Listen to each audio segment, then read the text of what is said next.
The Grandeur Hotel lobby stretched like a cathedral of wealth. Marble floors reflected crystal chandeliers. The air smelled of imported lilies and old money. Maya Thornton's heels clicked across stone, echoing in the vast space. She wore an emerald green blazer over a crisp white blouse. Her briefcase was held firmly. She walked with purpose toward the front desk. The clerk's smile vanished when she looked up. Her hand moved to the phone. "Can I help you?" "I'm here for the 10 o'clock meeting." "The contract signing." The clerk's eyes narrowed. She didn't check the computer. "We don't have any meetings scheduled with walk-ins." "I'm not a walk-in. I'm Maya Thornton, CEO of Security." The clerk spoke into her phone. 2 men in navy blazers appeared. They moved with practiced efficiency. "Ma'am, you need to leave." The taller guard positioned himself between Maya and the desk. Maya's pulse quickened.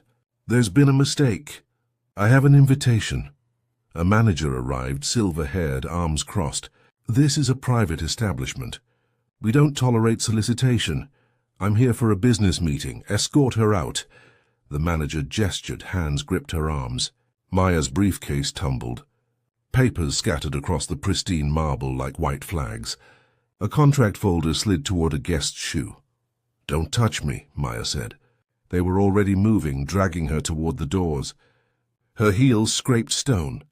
She stopped struggling and memorized every face. The clerk, the manager, the guards, the guests with their cameras. The street hit her with noise and heat. They released her on the sidewalk. Maya stood there, breathing hard, her blazer askew. Her phone buzzed. "Contract signing in 10 minutes. "Where are you?" Maya looked back at the gold letters above the entrance. The Grandeur Hotel. She touched her blazer and walked away. 48 hours earlier, Maya Thornton sat in her corner office on the 42nd floor. The city sprawled beneath her like a promise kept. She'd built this view from nothing. The Grandeur Hotel file lay open on her desk.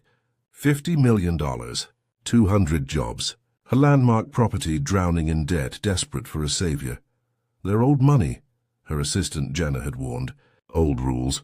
Old attitudes," Maya had smiled. "Then they'll learn new ones." She'd spent 20 years teaching people new rules. She picked up the emerald green blazer from its hanger. Her mother had worn this color to her first boardroom meeting 30 years ago. Her mother had lost that meeting. Maya had never lost one since. The hotel's history fascinated her. Built in 1928, survived depressions and recessions. Its bones were good. Its culture was dying. Maya specialized in resurrection. Her phone showed the contract terms. Standard acquisition, generous severance packages, minimal staff turnover. She'd insisted on keeping workers. People deserved second chances. Jenna knocked. "Your car's ready." "Flight leaves in 2 hours." Maya closed the file. "Did they confirm the meeting location?" "Hotel lobby, 10 a.m. The board wants it public." "Good optics for the staff." Maya packed carefully. The emerald blazer, her mother's fountain pen. She'd been 7 when her mother signed her first lease. Signatures could change worlds. The flight was smooth. She reviewed financials, occupancy rates, revenue projections. The Grandeur was bleeding but salvageable. She'd read the reviews. Outdated policies, poor service, complaints of discrimination. She'd fix that. She always did. The hotel car picked her up. She watched the city roll past, neighborhoods shifting. The Grandeur sat in the old district, surrounded by museums, a temple to a past that refused to modernize. Her phone buzzed with messages from her board. "Good luck. Make us proud," she replied with a thumbs up.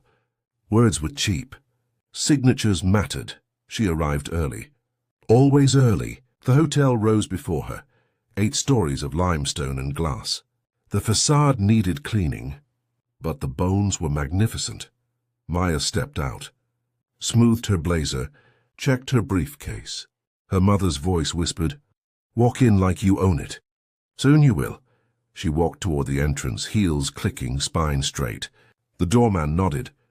The rotating door pulled her into the lobby's cool embrace. The marble floor stretched endlessly. Maya's eyes adjusted to dimmer light.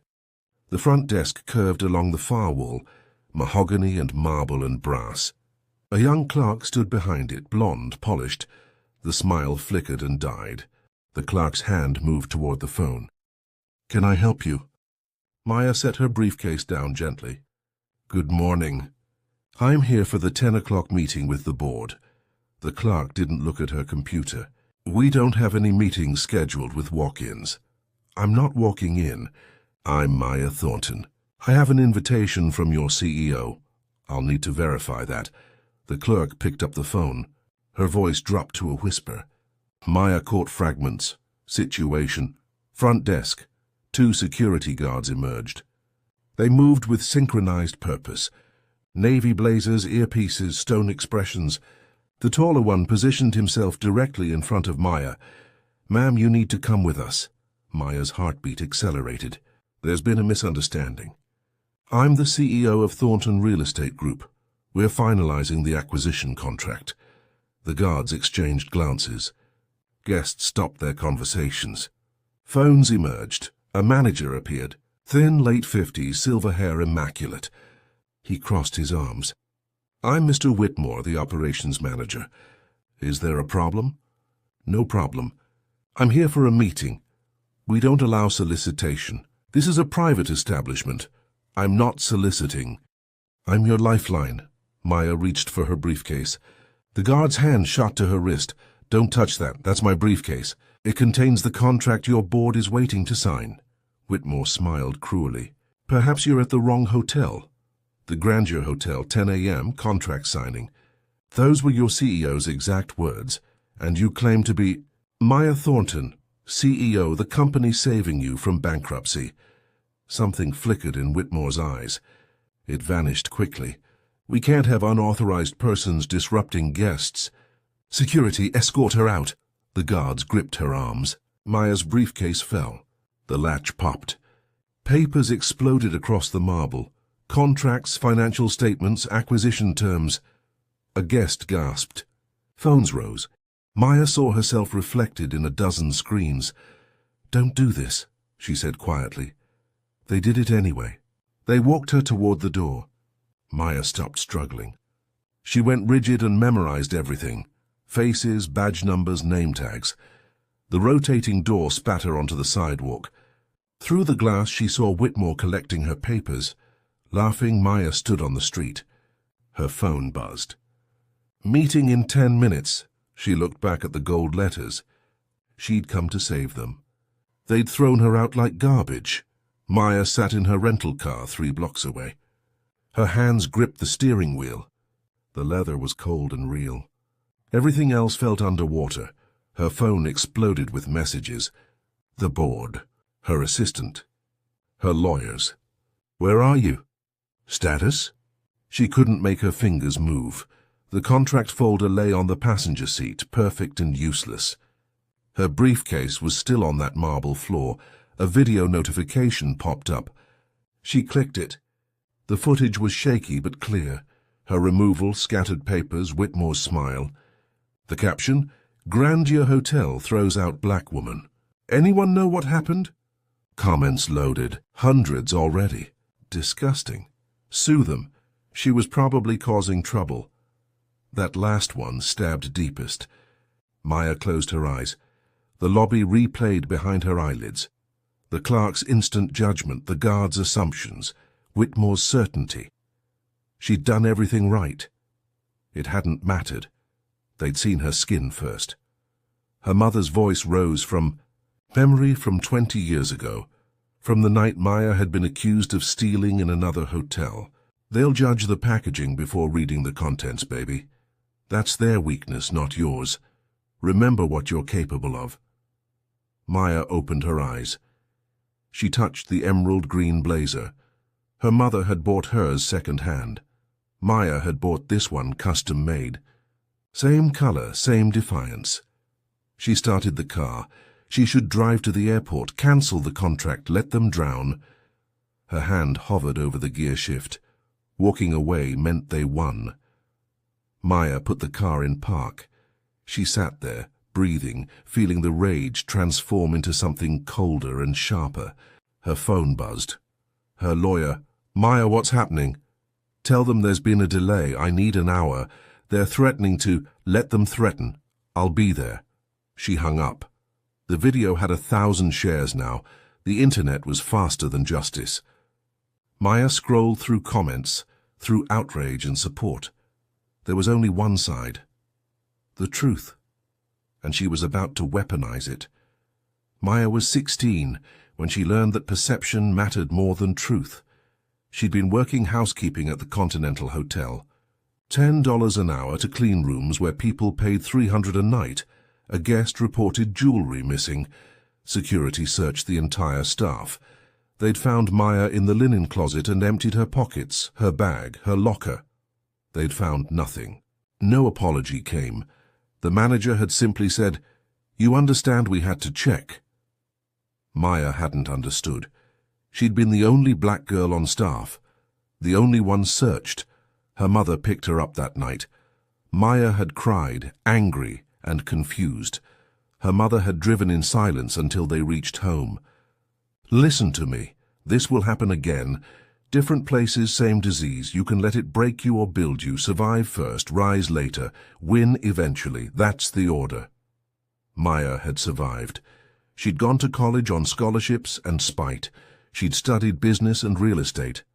She'd worked 3 jobs, slept 4 hours a night, graduated top of her class. Her first property acquisition happened at 26. A small apartment building. Everyone said she'd fail. The building was profitable within 18 months. The second property came easier. By 30, she'd built a reputation. By 35, an empire. Thornton Real Estate Group owned 42 properties across 8 cities. Her mother had died 2 years ago. Heart attack, sudden and cruel. Her last words, "You proved me right, baby. You won." But winning felt hollow some days. Maya had money and respect, but she still got followed in stores, still got mistaken for the help at her own properties. The Grandeur Hotel was supposed to be different. Her mother had worked there briefly in the 90s, cleaning these same floors. They'd fired her after 3 weeks. Not fitting the culture. Maya had researched that phrase. It was code. It always was. She'd found the Grandeur's financial records, bankruptcy filing, emergency board meetings, desperate appeals. She'd seen an opportunity for poetic justice. Save the place that dismissed her mother. The contract was generous. Maya remembered being 16 and powerless. She remembered mercy was strength. The board had accepted immediately. They'd sent a car. The CEO had written, "We're honored to welcome Thornton Real Estate Group." But nobody had told the staff. Nobody had updated the front desk. Nobody had thought to mention that the black woman in the green blazer owned their futures. Maya pulled up the contract. She scrolled to the termination clause. 1 email, 1 decision. Let them drown. Her finger hovered. Then she scrolled past to another number. She made a different call. Maya's phone rang twice. "Jessica, I need you to do something." "Maya, where are you?" "The board is..." "I was just forcibly removed from the Grandeur Hotel lobby." "There's video. It's going viral." Silence. Then, "Shit." "Maya, I'm so sorry." "I want you to amplify it. Push it to every outlet. I want this everywhere in the next hour." "You want me to make it bigger?" "Much bigger." "I want the hotel's board panicking before I arrive." "What's the angle?" "The truth. CEO thrown out of hotel she's acquiring. No spin, just facts." "And Jessica? Include the bankruptcy filing. Let people connect the dots." She hung up. Her assistant called immediately. "The hotel CEO is trying to reach you." "Don't answer, let him wait." "The contract signing will happen when I'm ready." Maya opened her laptop. The Grandeur's financial records loaded. 3 years of declining revenue, mounting debt. The bankruptcy filing showed everything. 6 months from closure. 200 jobs at risk. She found what she needed in the employment records. Discrimination complaints, 7 in 2 years, all dismissed internally, all settled with NDAs. The pattern was documented and damning. She screenshotted everything. This was her ammunition. Her phone buzzed. Unknown number. Ms. Thornton, this is Gerald Hammond, CEO of Grandeur Hotel. There's been a terrible misunderstanding. Please call immediately. Maya deleted it. Another text. We're prepared to apologize. Please don't cancel the contract. She deleted that too. Her phone rang. She declined. It rang again. She turned it to silent. The video had 3,000 shares now. News outlets were picking it up. Hotel throws out black CEO. Grandeur Hotel faces backlash. Real estate mogul humiliated. Maya's inbox flooded with interview requests. She ignored them. Words were for later. Action was for now. She closed her laptop, started the car. The hotel was 3 blocks away. She could drive away and let karma handle it. The viral video would destroy their reputation. But Maya hadn't built her empire through passivity. She'd built it through calculated confrontation. Her mother's voice whispered, "Win eventually." Eventually was now. Maya circled the block and pulled up to the entrance. The doorman's eyes widened. She stepped out, smoothed her blazer, picked up her backup contract. "Ma'am, I don't think—" "Call your CEO, tell him Maya Thornton has arrived." She walked through the door. The lobby opened before her. The clerk saw her first. Her face went white. Maya walked to the desk, set her folder down.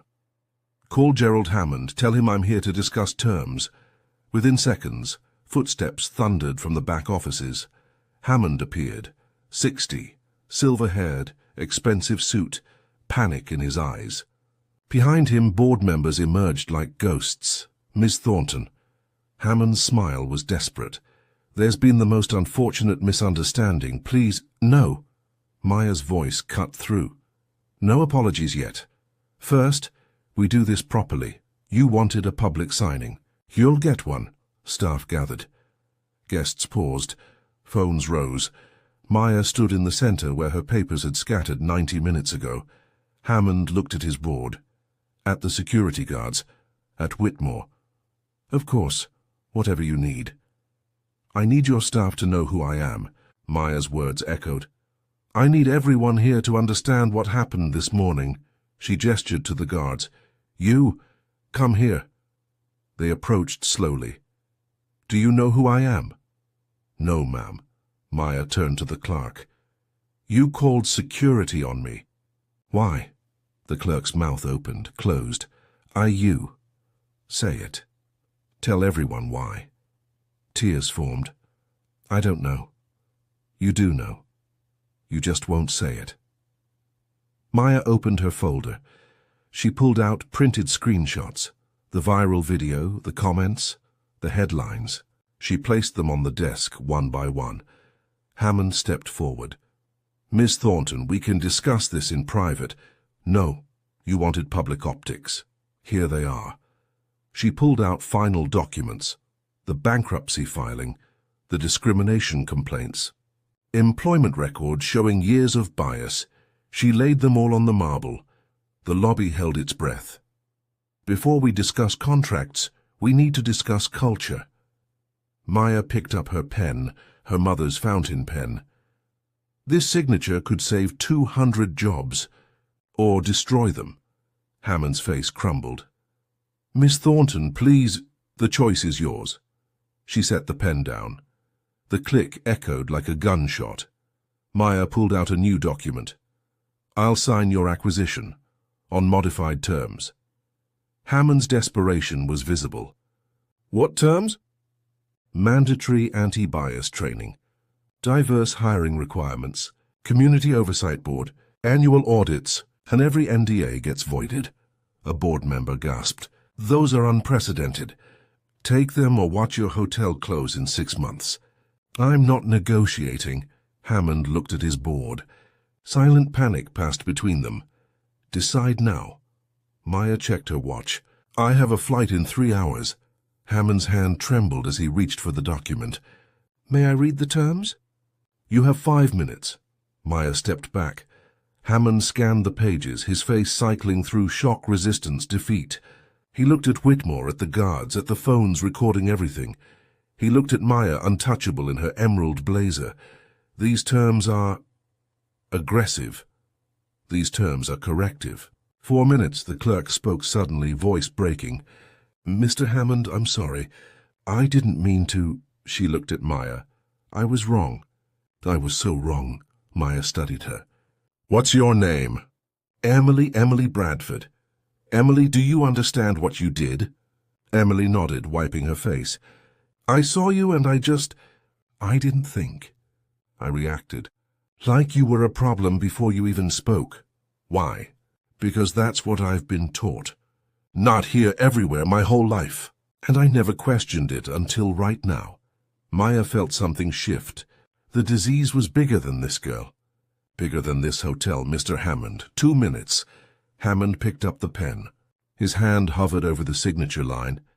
"If I sign this, you'll complete the acquisition. I'll save the jobs. I'll transform the hotel. But it won't be your hotel anymore.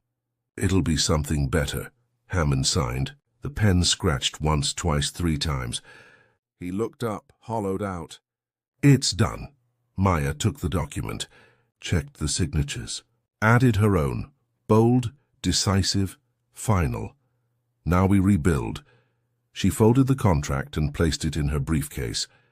"Effective immediately, I want a full staff meeting. Every employee today, 4 p.m. Hammond nodded mutely. "And I want my original briefcase returned," Whitmore finally spoke. "I'll retrieve it personally, Ms. Thornton." Maya walked toward the door. Hammond called after her. "Where are you going?" "To my hotel room. The one I was never allowed to check into. If I'm bothered before 4 p.m., the contract has a termination clause." She walked through the lobby. The doorman approached nervously. "Welcome to the grandeur." "Thank you." Maya handed him her keys. "I'll be staying after all." Maya's suite was on the 7th floor, corner unit, view of the city. She closed the door and leaned against it. The adrenaline finally crashed. Her hands trembled. Her chest felt tight. She sat on the bed, pulled out her phone. The video had 8,000 shares. News outlets called it a watershed moment. Think pieces were forming. When CEOs fight back, racism in luxury hotels. Her assistant texted, "You're all over the news." "Are you okay?" Maya typed back, "Define okay." She looked at the contract in her briefcase. $50 million, 200 jobs. One signature that changed everything and nothing. She'd won the battle. But the war was centuries old. A knock at the door. Whitmore holding her original briefcase. His face was gray, defeated. "Your belongings, Miss Thornton. Everything is here." Maya took it. "Thank you." "Miss Thornton, He stopped. "I've worked here 23 years. I thought I was protecting the hotel's standards. I was wrong. About standards. About excellence. About you. Yes, you were. I'd like to resign." "Effective immediately." Maya considered him. Easy wasn't always right. "I don't want your resignation. I want your transformation." "That's harder. More uncomfortable. But more valuable." "Can you do that?" Whitmore's eyes glistened. "I don't know. But I'd like to try. Then try. 4 p.m. meeting. Be there." She started to close the door, then stopped. "The staff who filed complaints. The ones with NDAs. I want to meet them. All of them. I'll arrange it." Maya closed the door. She opened her original briefcase. Her papers were there, neatly organized. Someone had tried to erase the damage. Her phone rang. Her mother's best friend. "Maya, baby, I just saw the news." "Are you all right?" "I'm fine, Aunt Rachel. Your mama would be so proud." Maya's throat tightened. "Would she?" "I basically threatened them into compliance. Hearts follow actions, baby.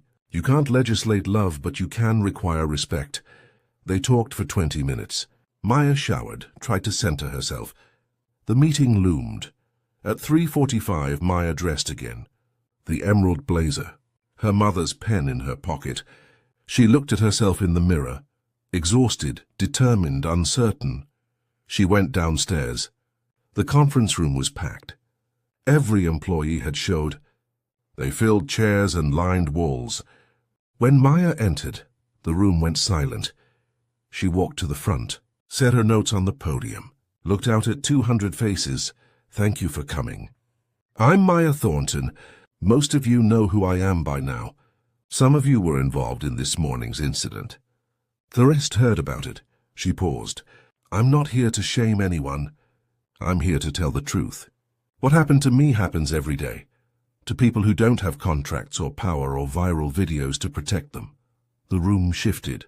Some nodded. Some looked away. This hotel has a problem, not unique to here, but present here. And as of this morning, I own this hotel, which means I own the problem. And I'm going to fix it. A hand rose, a housekeeper, middle-aged. Ms. Thornton, what if we like how things are? Maya met her eyes.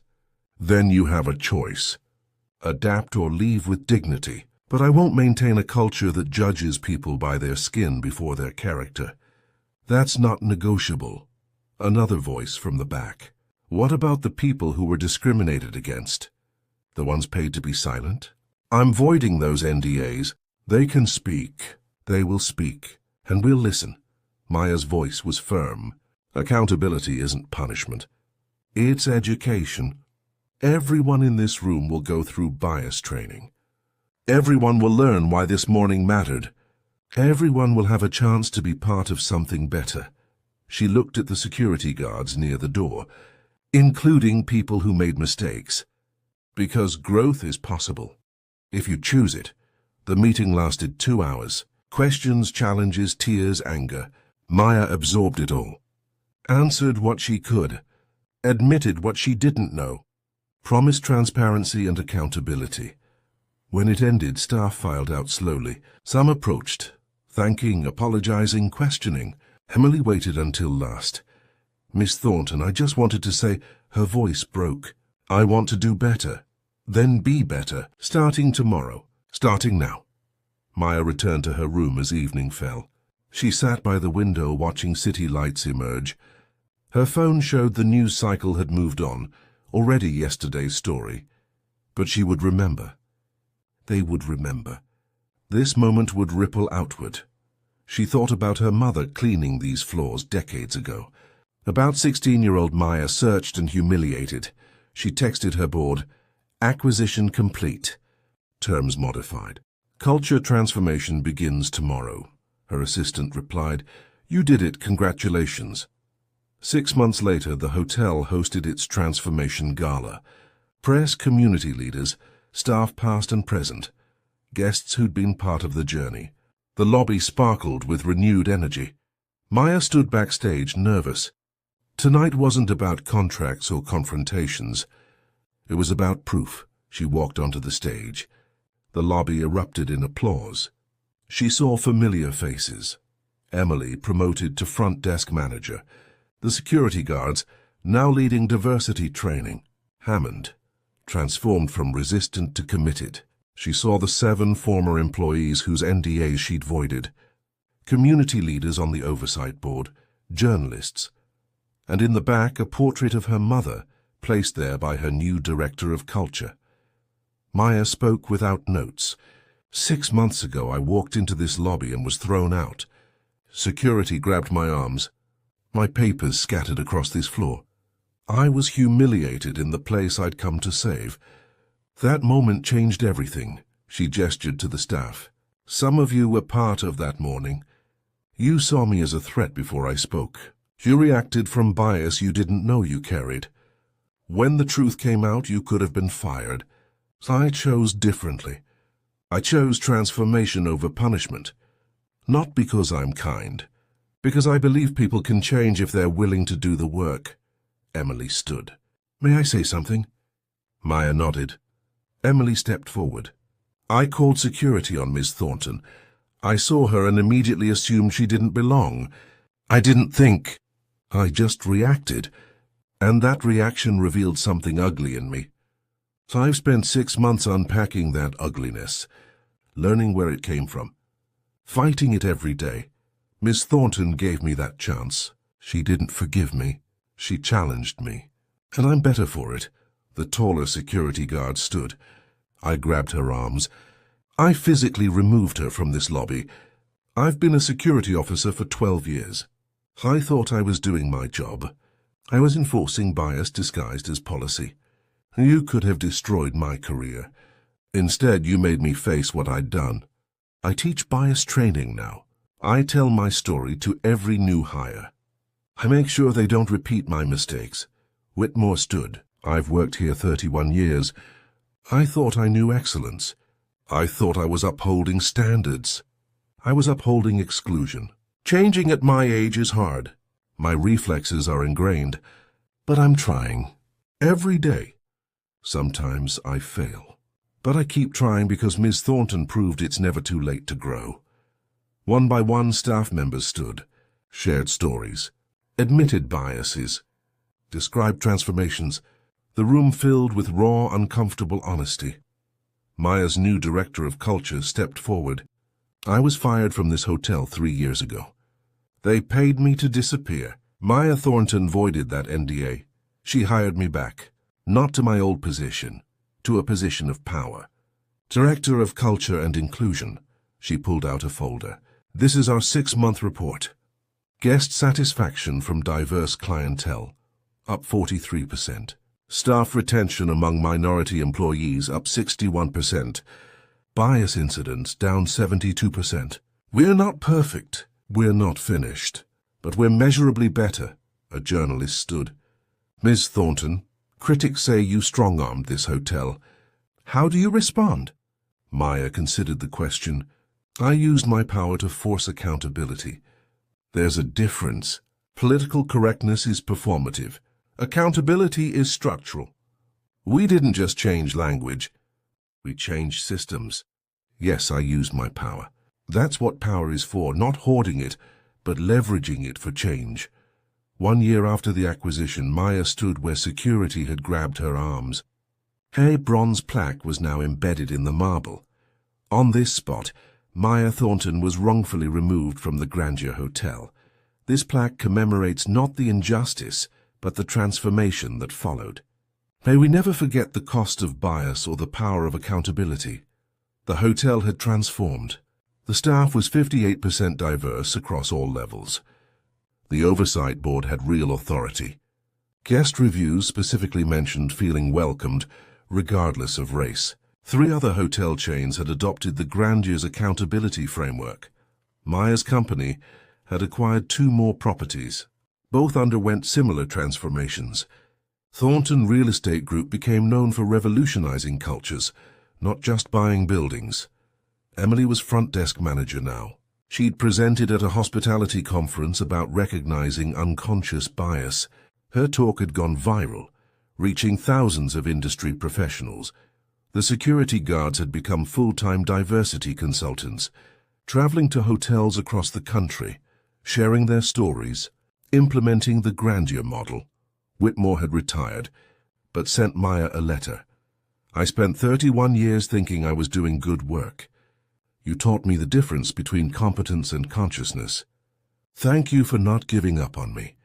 Hammond had evolved into a genuine ally. He'd pushed back against board members who resisted change.